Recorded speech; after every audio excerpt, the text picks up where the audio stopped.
Hello, I'm Amelie, and for International Women's Day, I'm going to read you a story from Goodnight Stories for Rebel Girls. But first, let's start with F is for feminism. U is for understanding.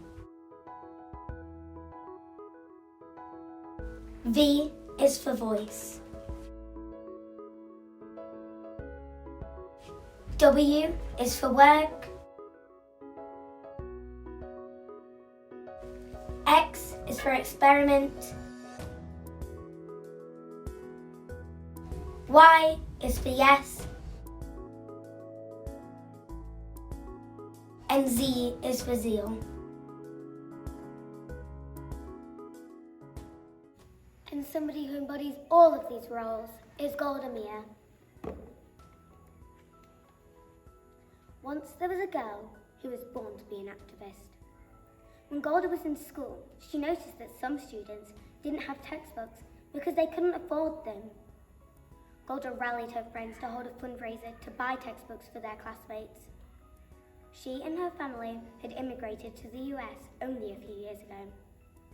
They had left their home in the Russian Empire from a country currently known as Ukraine, because Jewish people were no longer safe there. In America, Golda trained to become a teacher and taught Yiddish at a school in Milwaukee.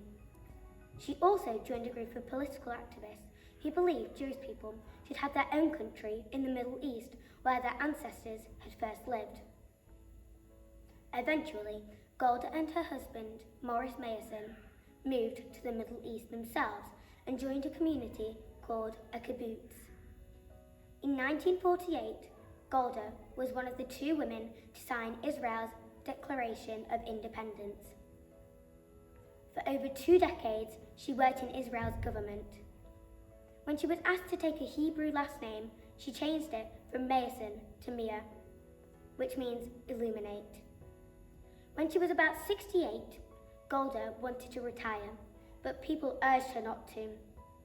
Then, one day, Israel's Prime Minister unexpectedly died, and Golda, then Secretary General, became a Prime Minister.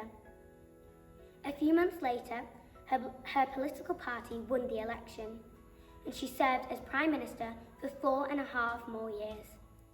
She was Israel's 4th Prime Minister, and to this day, the only woman Prime Minister Israel has had.